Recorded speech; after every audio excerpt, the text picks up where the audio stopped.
Hello and welcome along to another episode of My Football Story from the Honest Football Podcast.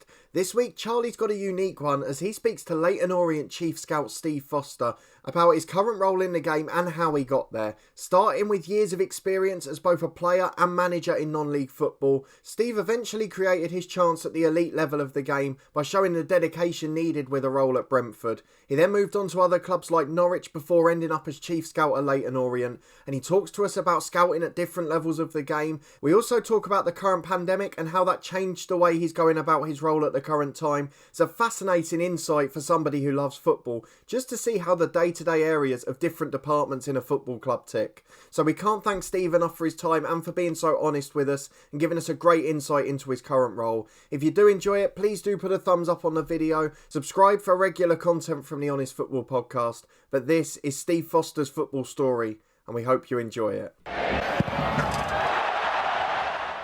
And I'm delighted to say that Steve joins us now. Steve, I appreciate you taking out time, especially on a Friday as well, and you're obviously a game at the weekend and stuff. So thank you for taking the time to talk to us today. So thanks for joining us. Thanks for inviting me. So Steve, we're going about your career. Obviously, you're the Chief Scout at Leyton Orient in a minute. But what we do with every guest that we have on is we always go back to your first ever memory of football. So taking out all of the way you're working in the game now, but just as a fan, what's your first ever memory of the game, whether it be playing or watching it at ground? You know, take us back there. It'd probably be watching my dad play. Right. I'm going back a long time ago now, sort of like in the 70s, in the 70s. So I would have been a toddler and he used to take me along to games. So I've always been in and around football. He always took me to games as well. Like, you know, my first ever game was watching Southend when I was about 5 or 6 years old. And then obviously I'm a West Ham fan. He took me to West Ham. So it's funny actually, like some of the guys who are now contemporaries of mine were playing in that game at West Ham, like back in 1978. So yeah, it's funny really. So in terms of that, you obviously mentioned about always being around football. Was the plan for you growing up as a child, and you know when you were going through your sort of school years, was your plan always to get involved in the game, or you know was that something that happened more sort of naturally, if that makes sense? I've just loved the game. You know, I was football mad when I was at school. You know, and you know when we used to do like little projects at school, mine would be on football, and it got to the stage where the teacher said, no, you have to do it on something else other than football. So, like, in the end, we would swap subjects. So I would do someone else's subject about football, and they would. So it was it was a silly little thing, really. And then someone else would do a thing about long distance lorry driving or something because their dad was a lorry driver or something silly like that. We managed to pull them all over their ears, over their eyes. That's brilliant, and I think it's those little things that you know when you love the game so much. I suppose you just don't think about anything else, do you? But how did you sort of get involved in the game from a working perspective? Obviously, you mentioned about being a fan, and you know we could probably do a whole thing about that. But how did that come about? I played in non-league for a long time. Played and coached in non-league, and I took 3 years out from the game because I just had enough of managing. To be fair, because you know when you're at the lower levels of non-league, you get players leaving you for an extra £5 down the road, sort of silly things like that. And I'd come to sort of the end of my tether out the building about 3 teams in about 18 months. Right. I just had enough, to be fair. So I took 3 years out and played loads of golf and just concentrated on my work at the time and my business. So in 2013, I got involved with Brentford, just doing non-league scouting. Right. That was going to be like for the academy. They wanted to tap into the non-league market. So I was doing sort of like 16s to 21s, and it just went through there. It just snowballed. You know, I got a real buzz for it. I was running my own business at the time at the weekends, and then I was like, I had a full-time job as well. And in the end, I was doing the football. I was going like 2 or 3 games a week, probably more than that. And I wanted to do more. And I was ending up like signing up sick from my job. so I could go to an under-21s game. Right. And I say, like, and it got to the stage where, like, you know, I had a sort of business as a sideline. I didn't enjoy my job. I was in a dead-end job in the print trade. Well, I mean, it was a really good trade when I was younger, but it died a death a little bit. So I just, you know, and I was killing myself because I was loads of late nights, loads of long days, and then I'm not the one I didn't enjoy on the head. Yeah. So I'm just focus on the football.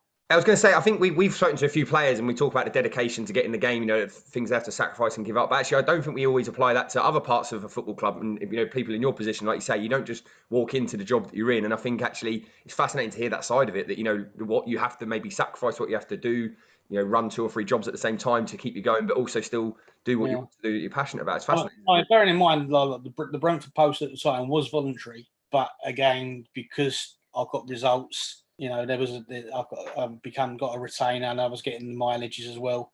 So, and then the following season, that season, I actually got promoted from the League One into the Championship, and the following season, I was doing first team work as well. So, as well as under 23s.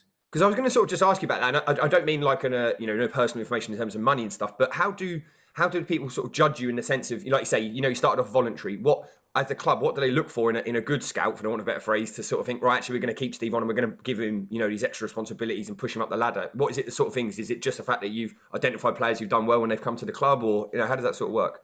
Well, I think that is the main thing. I think obviously it's like all things. It's like the very top level with managers. It's a results business. Right. So if you're not producing, or if you're bringing the wrong level of player into the club, then you're not going to do yourself any favours. So you've got to bring a certain level of player into the club, and also level of reporting. I think sometimes Sean O'Connor, who was my boss at Brentford at the time, and has been at Arsenal for the last 6-7 years. He was my boss, and one of the biggest influences in my career. And he liked my level of reporting. So it's one of those things I've always maintained. I always stay at the game till the final whistle, get as much information as possible. Yeah, I might not necessarily always use it. I might not even put all that information in my report, but I'll have notes on it, so I can always refer back to it. Nowadays my reports, and they have to be kept relevant, really. I was going to move on to sort of the nuts and bolts of your job in a sec, but I just wanted to sort of talk about, you obviously, you're at Brentford, then Norwich and Fleetwood. And in terms of that progression, what would maybe be the difference in roles from where you started to maybe where you are now? Obviously, you're a chief scout at Leyton Orient. In terms of, are you compiling, in your role now, are you compiling all of that stuff that people are giving you? How much, do you know what I mean? And maybe takes on that sort of journey from Brentford almost to where you are now, really, via those sort of clubs, if that makes sense. Well, it's changed a hell of a lot over the last 8 years. I think it's on a bigger scale now. I'm working. Obviously, the analysts are in control, in a lot of control now. So which is, from my point of view, I'm not a very techie person. Yeah. So I think it'll give me a bit more of a chance to do what I'm good at. Hopefully, when all the restrictions end, and then obviously the analysts will have what we will provide to them. They will sort of keep the databases and Google Drives and whatnot. But yeah, as I say, it's changed. It's changed a lot over the years. The scouts will send their reports into me or the analyst, and we take it from there. Just one question I wanted to ask you. I know this sounds silly, and a lot of these questions might come across maybe a sort of bread and butter to you, but I think just from us on the outside, really, it's such a mysterious world that you sort of work in that sense. But if there's like a player that's been really highly thought of, or has been scouted by maybe someone else, in your club, are you sort of do you almost get the final say? Is it a bit like, oh, Steve, you need to come and look at this lad because we think he's so much better than everyone else? And is that responsibility stop with you almost? Does that make sense, or is it a trust thing that you just trust your scouts and you move on from there? With the scouts, because we've only got a small team now, so I will go and watch it. If someone has flagged a player up, I will go and watch them. Again, because of COVID restrictions, it's been very, very hard this season to get into games. So there is a lot of video scouting being done now, using tools like Y-Scout. This year's been it's been a strange one. Yeah. I mean, I don't get the final say on signing a player. No. Signing a player, that will always be with the director of football and the manager. There's no point in me recommending, signing a player if the manager isn't going to play him. How long could that process take, if you don't mind me interrupting, Steve? So say you identify a player. I mean, if everything goes swimmingly and he's right for the club, how long would that process take, maybe from someone identifying him to him eventually then sort of signing from the club? I know on average it's different, doesn't it? But, in that sense. It can be, I mean, with the windows now as well, it can be a lot longer.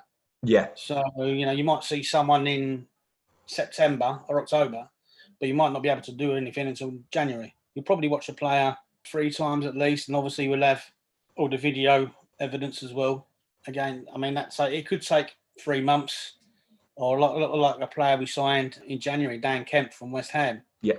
Now, Dan was one we'd watched in West Ham's under 23s probably for 2 years, and I was quite keen on taking him last season in the August window, but we never did in the end because it probably wasn't the right time for him. And he probably wouldn't have been a regular. So I think he spent like the first half of last season at West Ham. Then he went to Stevenage. He's gone to Blackpool this half of the season. So now in January, we've got a guy who's got two league loans under his belt now. So, and he's come in, he's done well for us. I was going to sort of ask on that, Steve, if you don't mind me, you've worked at clubs, and this is not a disrespectful thing to Leyton Orient, but higher up the pyramid, in terms of like Norwich and Brentford and that. And I suppose, are the places you're looking in for players in those clubs different to maybe where you'd be looking for players? And I don't mean like teams like Leyton Orient, but do you know what I'm getting at? I suppose is where you're trying to scout these players from. So you mentioned maybe under 23s of Premier League clubs. Would you still be doing the same at places like Brentford or Norwich, etc.? Definitely, yeah. And again, Norwich, a lot of my work at Norwich, because I was working in the academy at Norwich, was looking at non-league players. Right. We're talking about speed of transfers and deals being done. One player in particular was Ibu Adams at Forest Green. Yeah, I watched him. We signed him at Norwich. I watched him on January the 15th. I really, really liked him. Shane O'Gorman, he watched him. He liked him as well. And then the two bosses, Ben Strang and Greg Broughton, watched him the week after. Yeah. And the deal was all done and dusted on the 31st, on deadline day on the 31st of January. So that was all done. We watched him 3 times and signed him within 2 weeks. Wow. It can work well like that. I think whatever job you're in, whatever role you're in, you have to know your level. Yeah, of course. So, going into Orient, we will work the non-league level, look at the non-leagues. We will look at under 23s for up-and-coming players. And obviously look at the league above as well. We're going to look at league. We want to look at League One and see, if there's any players who could drop down to our level and do a job, and obviously like experience-wise as well. Yeah, I just wanted to sort of touch really. You mentioned about obviously it being sort of during COVID and the impact it's had on your job, and just a couple of questions on that. Firstly, you mentioned about video technology, and I suppose that means that there may be more games that you could have access to that you wouldn't have otherwise. But I wanted to sort of just ask you really, does like watching video replace going to a game, or do you still get so much more information? And you mentioned about your reports obviously being at a game. What is the biggest difference in terms of how much more info can you get from that compared to a video?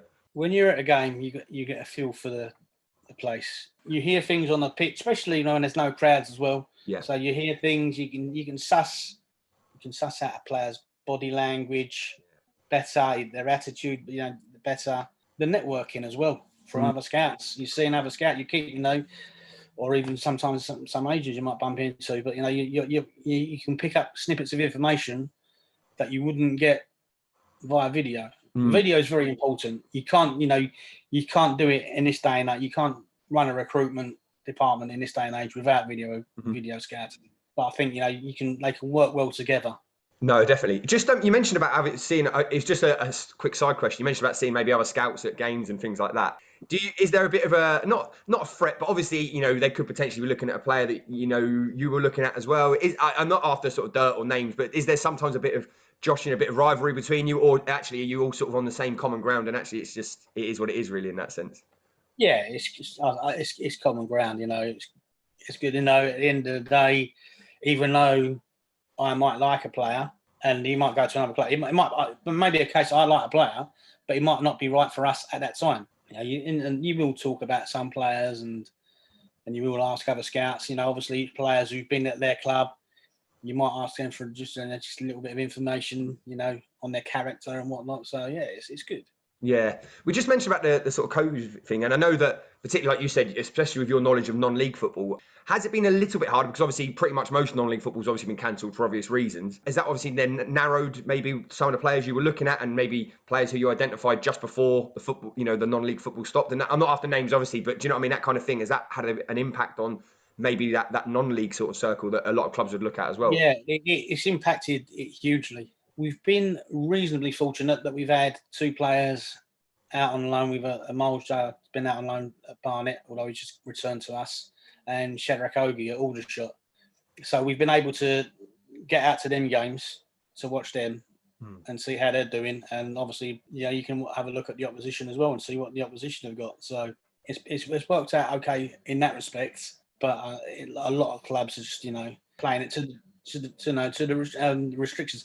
And to be fair, you can understand them because they're not going to want, bigger clubs nicking their best players.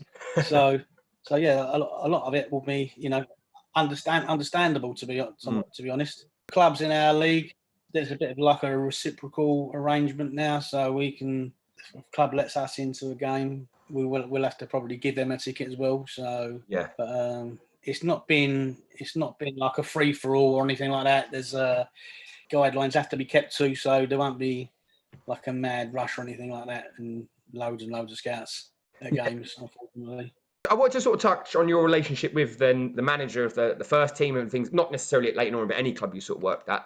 What sort of information do managers look for if they ask you to either scout a player or opposition? And then do you have to present that differently for different managers? You know, will one manager want it sort of shown this way? You know, another manager want your report maybe done slightly differently. How does that sort of work in that sense? It does really. I mean, at the end of the day, I have my own reporting style, and I'll do it, and I'll put it on the database. Like most managers will have a player profile for each position. So, like I say, a fullback will be comfortable with the ball, mobile, looking to get forward, good in one-on-one defensive situations, have a range of passing as well. And you will look for a player that fits that profile, or a player that fits like the team shape. I mean, I worked with Justin Edinburgh, and he was a fantastic manager, and he trusted me. He used to like getting out to, and Ross Embleton as well. They used to like getting out to games and watching players themselves, which was always good. So you can they can see what you're looking at and looking for. Without really revealing any of your sort of your sort of job and your secrets or anything like that in that sense, but you mentioned about your reporting style. Just what would be some of the things that maybe you would include on that report? So I know you mentioned, for example, about a fullback, but what is it? You know, is there things about maybe mental attributes, that kind of thing? And I don't want you to reveal all your secrets because obviously you've worked hard to get to the position you are. But do you know what I mean? What sort of things would you include on that? I think this day and age, I think athleticism is massive. We've noticed it ourselves since, from coming up from the National League. The level of athleticism in League Two was better than in the National League. And when I go and watch League One games, again, it's more. And then you get to the Championship, and again, it's the same thing. Every level you get up, the level of athleticism is getting better and better and better. So you want athleticism in your players. You want to see how they cope with the ball under pressure. When you watch, obviously, I watch a lot of under-23 football, and it's centre halves passing the ball to each other a lot of the time. So and they're not being pressed. No. So, but whereas if you take a lad like that who's never been pressured enough into a League Two situation where he's got a 30-year-old experienced 6'2" centre half closing him down and pressing him, how is he going to deal with that? So, it's things like that, to be honest. I mean, there's technical. You look for technical attributes in players, but also you look for players that can handle the League Two situation. Yeah, of course. I think I was just going to really quickly touch on you in terms of that report and the sort of relationship you were mentioned about with like a manager or something like that. How much of your sort of week or maybe even a month would be scouting potential recruitment in terms of players, and then also in terms of opposition? So, if you got, say, for example, Newport next week or in 2 weeks' time, how much of that would come under your remit, or is that a lot more of the data side of it now, if that makes sense? Yeah, the analysts and the data side, they will do a lot of that with video scouting, but we do have opposition scouts as well. Right. So that leaves me more. I have done opposition reports this season. Don't do too many of them because Martin, the director of football, likes me to concentrate more on looking at players. Yeah, of course.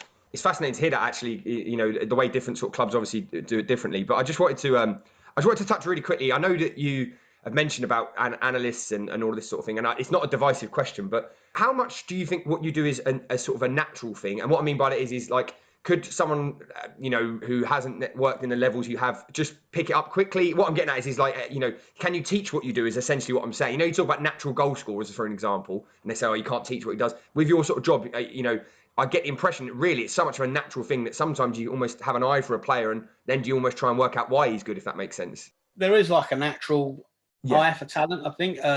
It's hard for me because I've been around the game for so long, since I was a kid.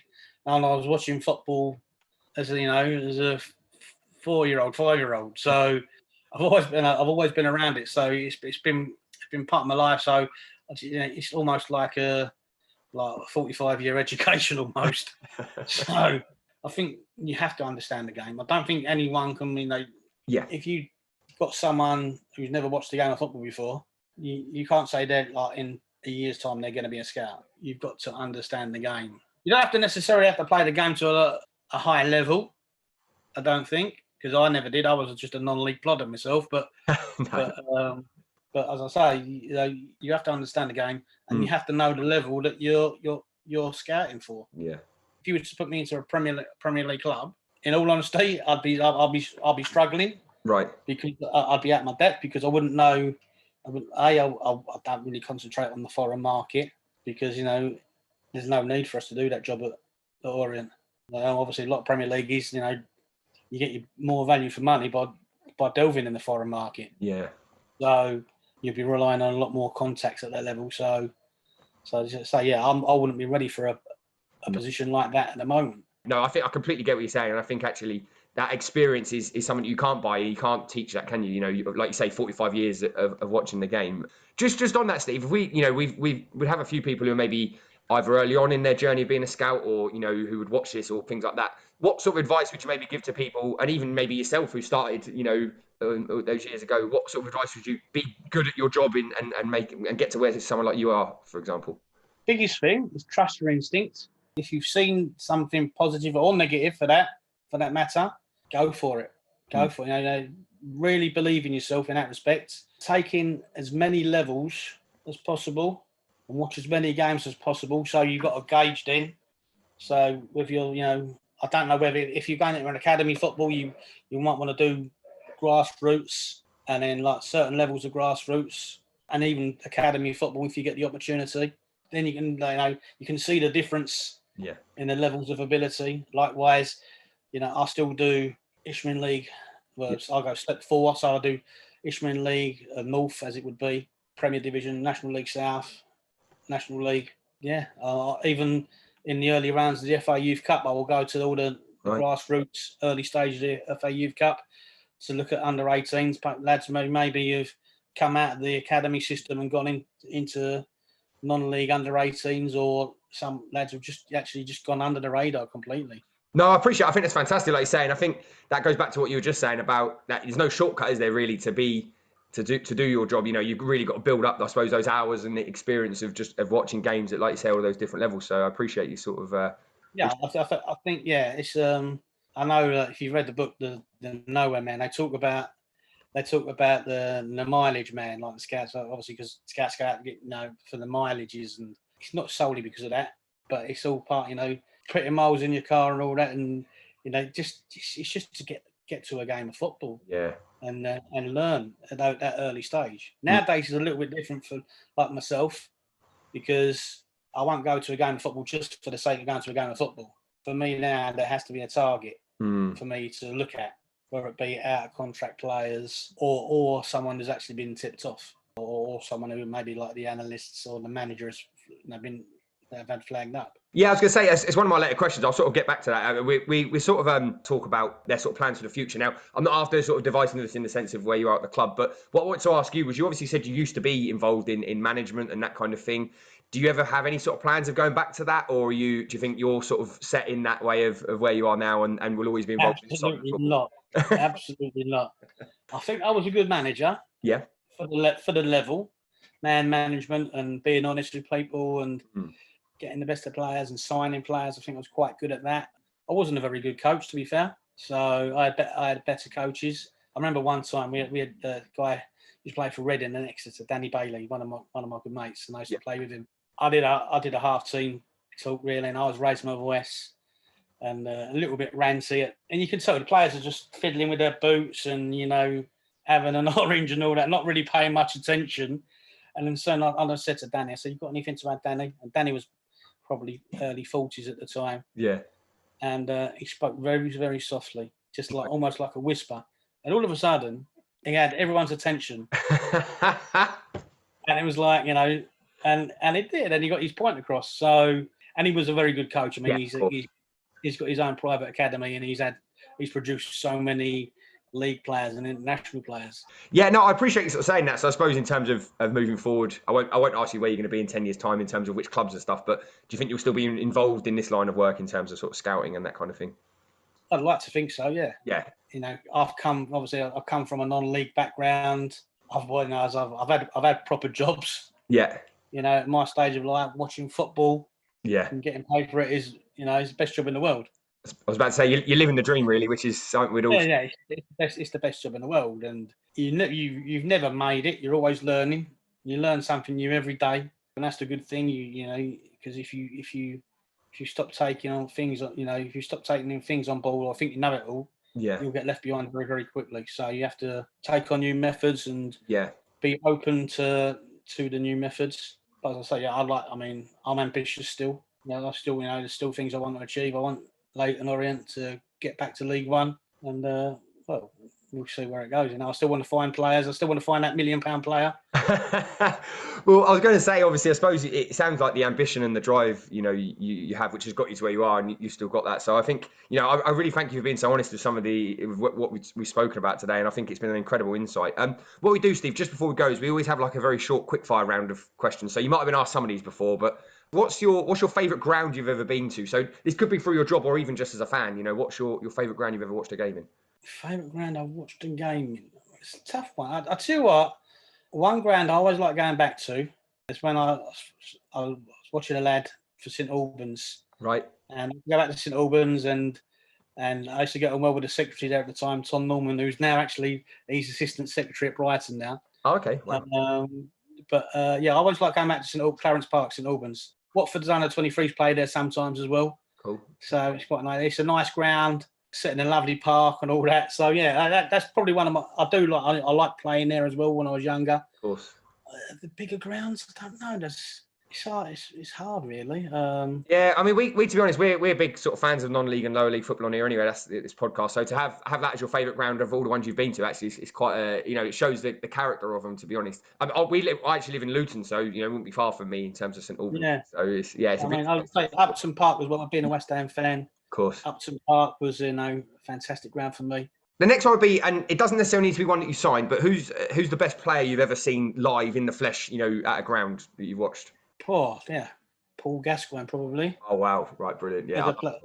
So, I went to, being a big football fan myself, I went to Italia 90 with my mates. Yeah, it was great. So, we saw the first few games, but in Sardinia, we was on Sardinia as well. So, not only did we see England in the World Cup, we had a brilliant beach holiday as well. So, you can't argue with that, can you? Gascoigne was a fantastic, talented player. Obviously, we saw England, Holland in that game as well. I think Van Basten played. Of course. Bullet played. Yeah. From a scouting point of view, again, you're looking at levels, aren't you? So, working with Brentford, and I watched the Spurs under-18s game, and Harry Winks was a first-year scholar, and Harry Winks just stood out as one lad who's going to go a lot further and possibly break into the first team. Another one at Chelsea, when I was at Norwich, I used to do some under-16s football. Callum Hudson-Odoi. Of course, yeah. I remember seeing him, and he was Chelsea 16s at the time were really, really strong, and they had some great players. He was just one of them. So yeah, but I've still got a list when we was at Norwich then, and Greg Broughton, the coach, used to like me and Shane O'Gorman getting our heads together and picking the best under-16s team that we'd seen that season. Right. And I've actually still got that list. Right. On the laptop, and there's some good players on that list, I tell you. I can imagine so, especially at that era. That sort of time. There's a plethora of players coming through, wasn't there? Just on that, Steve. So the last question we always ask anyone is, and we'll give you two for this because of the nature of your job. But it started out as just people's favourite ever game that they'd seen. So for you, if you could just tell us your two favourite games, but one that you were there maybe working at, and then one just literally as a football fan. So you weren't looking at anyone in terms of players or anything like that. So one as a fan and then one in your role, your two favourite ever football matches you've seen. I'm thinking off the top of my head as a fan, I'd have to go back to 1986 West Ham against Ipswich. Oh, okay. Brilliant. Last home game of the season. We beat Ipswich 2-1. I think Ipswich got relegated. We got a last minute penalty. Right. But West Ham finished third in the league, which was their highest ever league position that day. Of course. That was like back in the days with Frank McAvenny and Tony Costa and all that. So that was I remember it being behind the goal with my mates. The atmosphere was just madness, standing behind the goal like you could back then. Yeah. About 35,000 people in the ground. Yeah, that was a real good atmosphere. As a scout, it's hard really because I've been to so many games. You probably watch 150 to 200 games a season. So, so it's probably you'll probably be back to games where you've seen someone you liked or you signed. Yeah, of course. So they're the memorable ones when I can always remember when someone you mentioned a player and I say, well, I watched him against them and he did really well, and then that's when we decided that we should monitor him even more. And that, again, a lot of that would be in non-league. Yeah, it's fascinating to see how your perspective changes, doesn't it, as a fan? Yeah, I don't get terribly switched on by the Premier League now. No, and so like on a Sunday afternoon when I'm watching Sky, football may be on, but I'm it's got 50% of my attention, the other 50%, I'm just looking at my phone or something. Yeah. So Steve, it's been an absolute pleasure. Honestly, I genuinely can't thank you enough for giving up your time and for being so honest and giving us a real amazing insight into your sort of job and your journey through football. No problem. It's been a pleasure.